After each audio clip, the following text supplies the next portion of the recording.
Hello and welcome to Celtic Down Under. My name is Laura and I'm joined by Liam for yet another World Cup preview. This time covering, as you can tell from Liam's shirt, Argentina. How you doing, Liam? Very good. Yep, looking forward to talking about the team that I think is probably going to win this tournament. Absolutely. And through the magic of editing, nobody will know the balls up that we made last week trying to record these, but we won't go into that. Anyway, No. All I'll say is I'm really disappointed that I'm not going to get to watch that Argentina-Denmark match that we spent 20 minutes talking about. we had a fantastic World Cup in our heads, which was not actually based in fact. But anyway, so Argentina, as you say, one of the outright favourites for the tournament. I would say for a number of reasons, not least the way that they qualified for the tournament. But why, for you, are they the favourites for taking the World Cup home from Qatar? There's two different ways you can look at it. There's the factual and there's the emotional, right? The factual is they squished it in qualifying. They're the current South American champions. The fact that they're going to be playing in a very dry, hot climate is going to suit the South American teams far more than the European teams. Um, and then, so that's your factual basis. Now, the emotional basis, Lionel Messi's last big tournament, he's going to want to go out on the ultimate high. The first major tournament that he will have played in since Maradona passed, so he's got that legacy to live up to and a point to prove. And then you also have the fact that Cristiano Ronaldo is probably playing in his final tournament as well. And for about the past 15 years, it's been who is better, Messi or Ronaldo. And this is the chance to settle it once and for all, whoever walks away with this World Cup. I am going to nail my colours to the mast, so to speak. I've always been a Messi girl. I will always be Messi over Ronaldo, particularly in the current context, by the way, which at the time that we're filming this, Cristiano Ronaldo is using his social media to prove that he's having some kind of mental breakdown, I think, and calling everybody ugly and all sorts. It's weird. It's fascinating watching between him and Elon Musk. Watching millionaires meltdown in real time has been quite good fun this week. We'll maybe save that for the Portugal video. But back to Argentina. I mean, you know, they have lost some quality players over the last few years, not least Sergio Aguero. They still have quality of the likes of Angel Di Maria, but you know, Messi's not the only one for whom this is going to be the last World Cup. It is in some ways a bit of an aging squad, especially when you think about the top quality players. Is that going to cause a problem for them? No, I don't think so. But I think that Argentina are at the point now that Belgium were at in 2018. Like, this crop of players are as good as they're going to get. It's now or never for this generation. If Argentina don't win this World Cup, it could be another 2 or 3 World Cups before they've got a squad capable of winning it again. Because they're going to have to massively rebuild after this tournament, I think. The thing I think people forget about, especially people of my generation, is outside of Germany and Brazil, they've probably got the most World Cup pedigree of any national team, and they just haven't lived up to that particular pedigree. Aside from a couple of appearances in finals and semi-finals, they just seem to have fallen short. Do you think this particular squad, looking at it, have the mental side of things, the mental fortitude, to put it that way, to go all the way? I think winning the Copa America was a big boost for them. That proved to them that, you know, people have been saying for years this is a great Argentina team, but now after winning that tournament, they finally believe that they're a great Argentina team. Because for Argentina's pedigree, they have not won the Copa America as often as you would think they would, you know? No. And bearing in mind that they play the Copa America every time it's a Tuesday or something like that, it's like... It's a weird one, but looking at their first fixture, they've got now let me just check this is correct Yes. Make sure we're exactly on the button with this one. I believe their first fixture is against Saudi Arabia on the 22nd of November. So they kick off Group C with that fixture, followed by Mexico, followed by Poland. Mm. We've talked a little bit about how, only 3 fixtures in a group, the order of those fixtures and the way that each team approaches those games Yeah. can affect, what you think their chances are of qualifying or how they're going to approach qualifying. They Mm. couldn't really have an easier start than Saudi Arabia, I wouldn't say. No, I mean we'll come to them in due course, but yeah, I'm willing to go on record as saying I think they are the worst team at the tournament, Mm-hmm. and Argentina are potentially the best. So that could be a bit of a mauling. Yeah, Yeah. it's a strange one, and obviously Mexico is not going to be a walkover of any description. I mean, for as much as they don't tend to threaten the latter stages of the World Cup, they very often qualify from the group. So, and go out in the last 16. Again, we'll get into that more in their video. But do you see Mm. them being a potential banana skin for Argentina in that second match? Considering if we say Argentina get the 3 points, they'll be Mm. keen to secure their qualification in that second match and not have to leave themselves up to anything against Lewandowski and Poland in that last match. I think a lot will come down to how Mexico got on in that first game against Poland, Mm-hmm. because as we mentioned before, there's the case of it's either win this and we're through, or oh no, if we don't win this, we're probably out by the time you get to that second game. Yeah.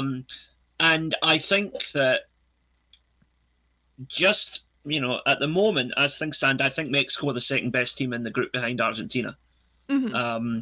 I think it's a toss up between whether or not they go through with Poland in second place. Mm-hmm.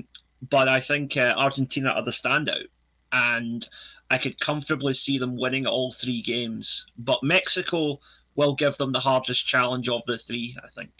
Yeah, that's fair to say, and we'll get into Mexico again when we cover them in a later video. Um, we've talked about Messi and obviously the emotional side of the game for him. It doesn't need to be reiterated what kind of player he is and what kind of impact he could have. Is there Mm. anybody else in the squad for you that you think could be a star turn for Argentina, given that everybody talks about Messi first and foremost? Well, at last time of checking, he was an injury worry potentially, but I think Dybala is a very important player for Argentina Mm-hmm. because Messi, we think of him as a goal machine, but when it comes to playing for Argentina, he's as much of a creator as he is a goal scorer. So he Yeah. needs another good forward to play off of, and Dybala fills that. Um, but he did have a niggling injury a few weeks ago, and it's still, again, at the time of us talking here, it's not 100% nailed on that he's going to play in the first match. But Yeah, and while we're on that subject, obviously the news has broken since our Senegal video that Sadio Mane will not be taking part in the World Cup. He had been called up with the hope that he would get over the injury, but I think they confirmed in the last 24 hours he won't be there. So already yeah. our videos are out of date. Which Although I can stand by my prediction, I said if Mane plays, Senegal play. So clearly yes, Senegal are not going to play. yes. So, But yeah.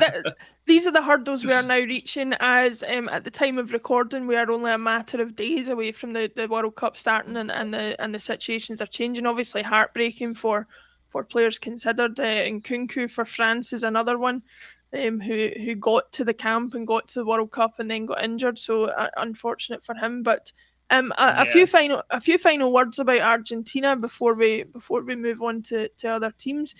Um, I think I think that what worries me about Argentina and has always worried me about Argentina is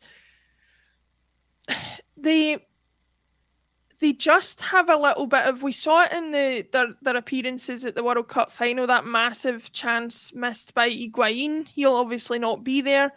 Mm. Um, you know, I think the thing that worries me is their ability to put the quality on paper that they have onto the pitch. And I don't know if there's anything different about this World Cup that will make that different. But Hmm. You said that they're by far a clear favourite for you. So it's The thing what for would it? me is that Uh-huh. I think. Sorry to interrupt you there. I That's think all that right. the difference is if you look at the last two times that Argentina have won the World Cup, right? 78, Kempes was the standout, right? Hmm.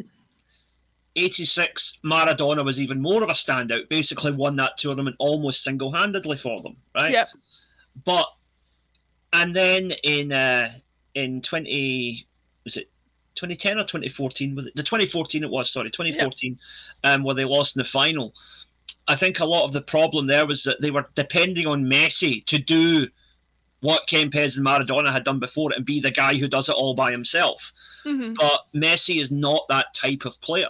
Um, I mean, he has that same star quality, obviously, but Yeah. I think he needs to have a good team around him. Whereas that was at that time, the best player in the world, in my opinion, in Messi in 2014, but a fairly mediocre Argentina team around him.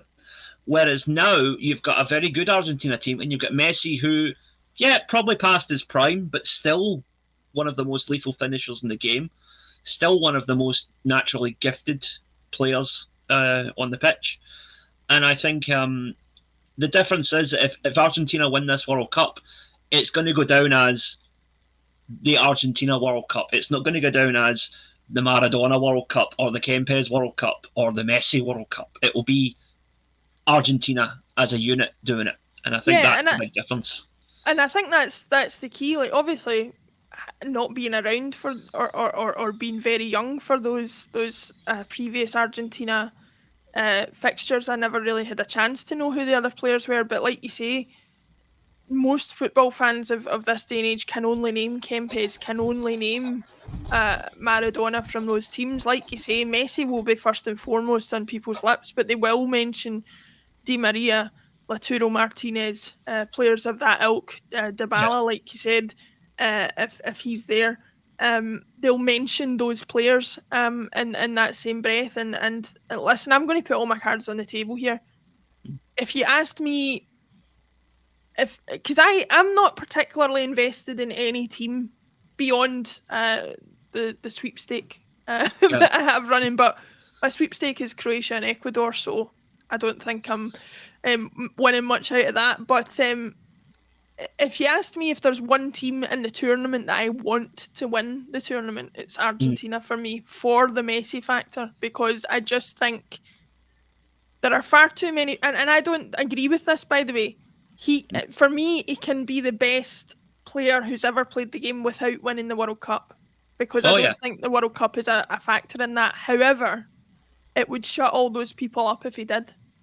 Yes. Yeah.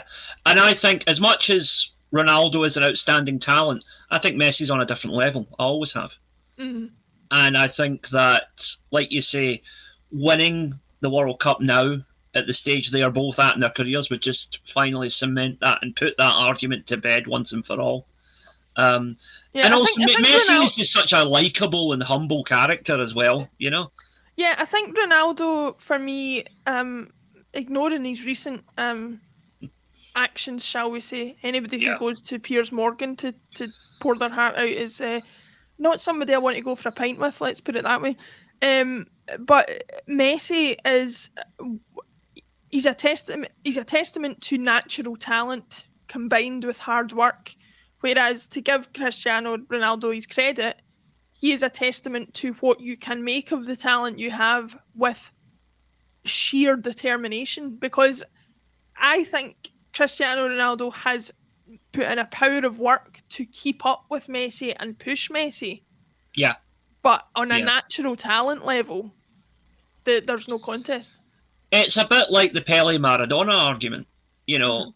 Maradona, I think, was unquestionably more naturally gifted than Pele, but Pele worked a lot harder and Yeah, obviously had fantastic natural ability as well. So that is why who's the better player really comes down to personal opinion because you can't really pick much between the two of them.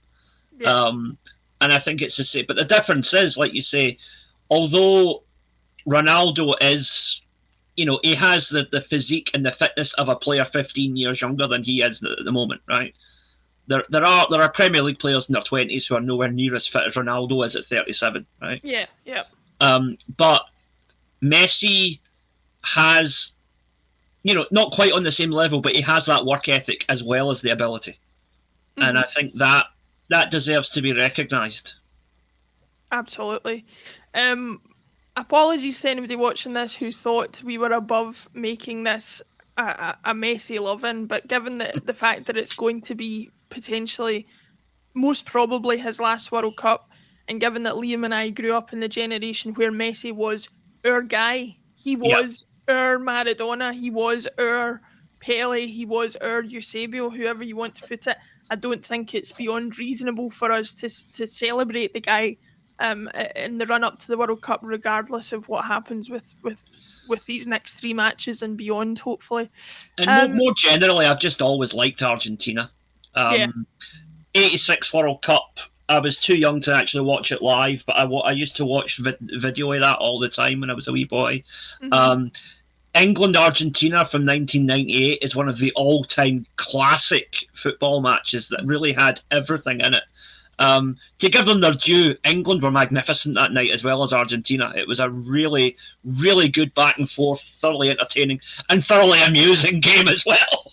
I'll tell you where I was when I was watching that match. I was 10 years old and I was on the holiday of a lifetime in Florida, and some family friends of ours were out at the same time, and for whatever reason, tropical thunderstorm erupted, and so we couldn't go to any of the theme parks, we couldn't go out and do anything, so we hunkered down, and my dad and the dad of the other family went out to grab us all a McDonald's, and we sat with a McDonald's in the middle of a thunderstorm in Florida watching Argentina basically school England in that game. So it was a rather enjoyable night, I have to say.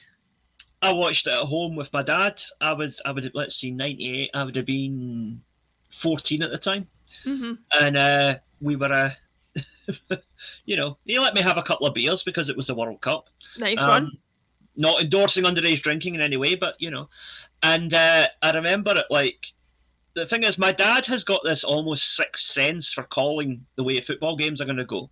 Right. Because before the game, I made the joke, England are going to lose on penalties, aren't they? It's fated, right? He's like, aye, probably. But about 10 minutes into the game, he said, that Beckham, I said, he's probably England's best player, but he's going to get red carded tonight.